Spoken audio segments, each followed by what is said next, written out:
Hi, everyone. This is Women Empowerment and Healthcare Organization, and we are here today hosting a shadowing session for occupational therapy. As we go through the session, if you have any questions, please drop them in the chat box. There will be a small quiz at the end to record your attendance and obtain your hours. We ask Dr. Talat to please begin her presentation whenever she's ready.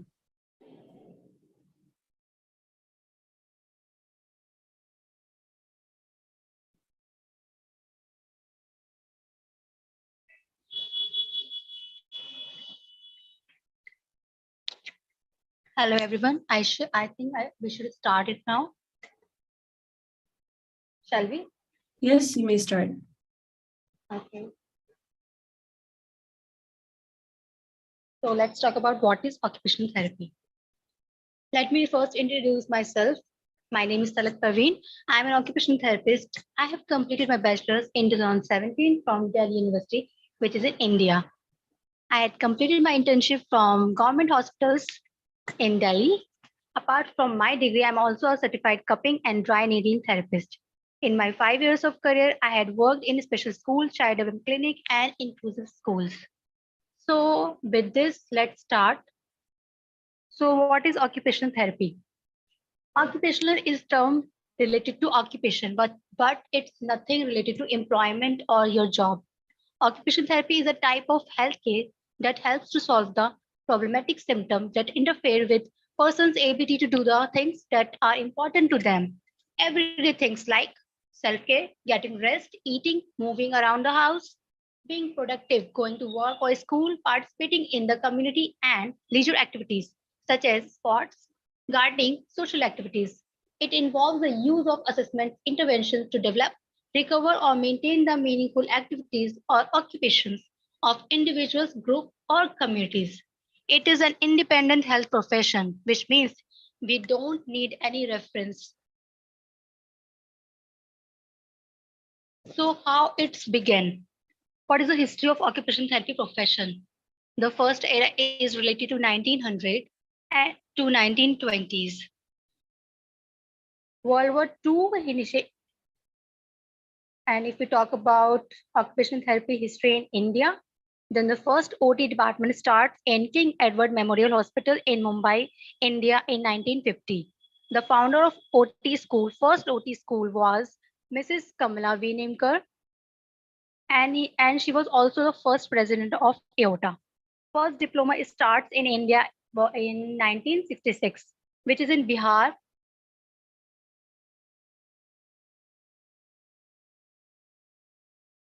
So what is the frame of education for OT or occupational therapy? The length of bachelor degree was initially was 3.5 years, but which later on increased by 4 to 5 years in the late 1990s. Institution also began to offer OT as a master's level and PhD as well. For practicing in India, one should must graduate with a bachelor degree, which is known as Bachelor's of Occupational Therapy, and must be registered to council.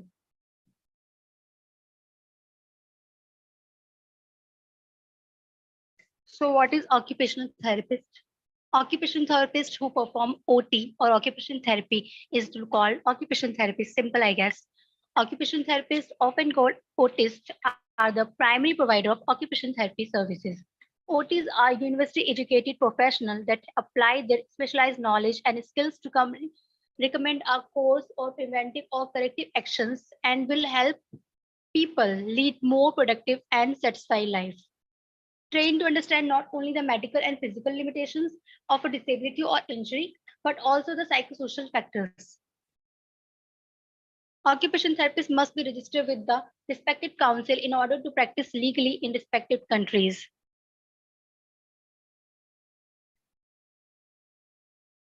Domains of OT. What are the domains of OT in occupational therapy? First of all, occupation, which is activities of daily living, anything we do in our daily life, from waking up in the morning to sleep in the night. Rest, sleep, work, education, everything is occupation. Context, which is environmental or personal factor. Performance patterns such as habit, routine, rules, rituals. Performance skills, which is motor skills, process skills, social interaction skills, etc. So many skills are there. Client factors, which is values, beliefs, spirituality, body functions, and body structures. So as a OT, we need to work on all these domains. This is a round figure for domains of OT.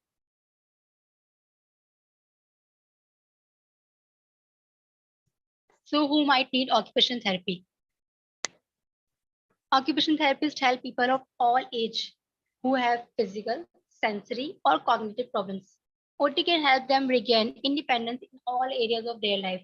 The most important part of or goal of OT is to make their patient independent in their daily lives. So occupational therapists help with barriers that affect a person's emotional, social, or physical needs. To do this, they use everyday activities, exercises, and therapies.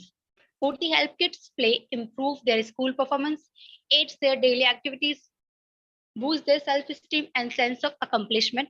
With OT, kids OT can also develop fine motor skills so they can grasp and release toys and develop good handwriting and computer skills. Improve eye-hand coordination so they can play and do needed school skills such as bat a ball or copy with a blackboard.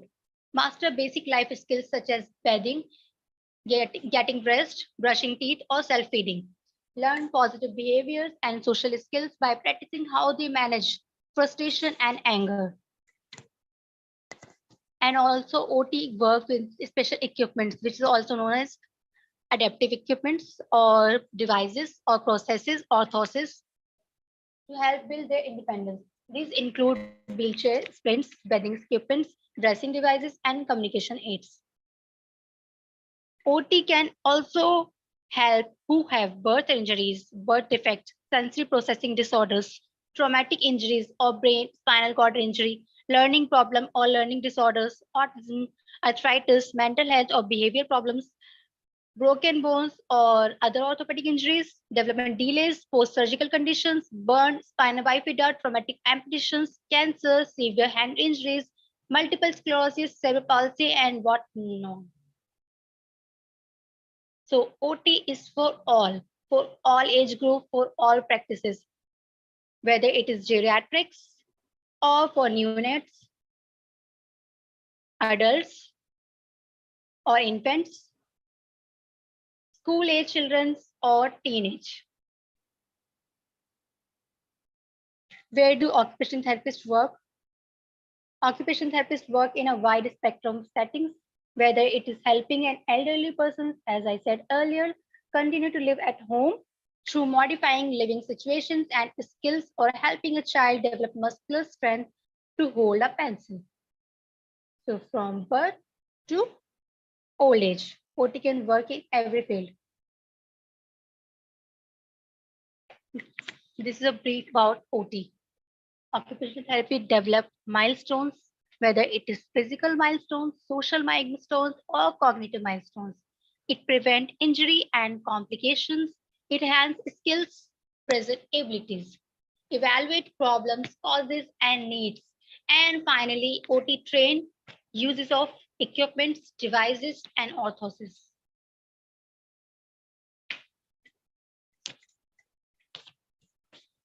Role of occupational therapist in school educational setting.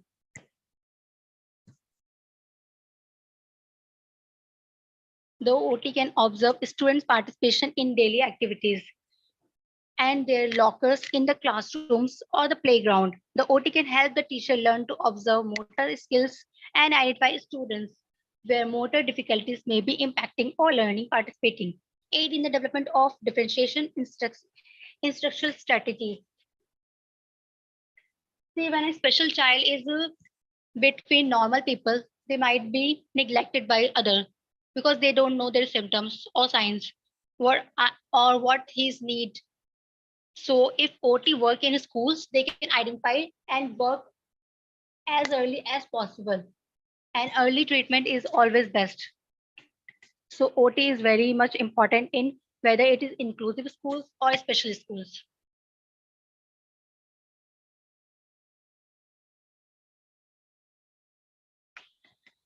Again, some points about OT. Occupational therapy addresses the physical, cognitive, psychosocial, sensory components and performance. In school, OT focus on academics, play, leisure, social participation, self-care, and transition work skills. OT expertise includes activities and environmental analysis and modification with the goal of reducing the barriers to participate. Because our main goal is to make her or him independent.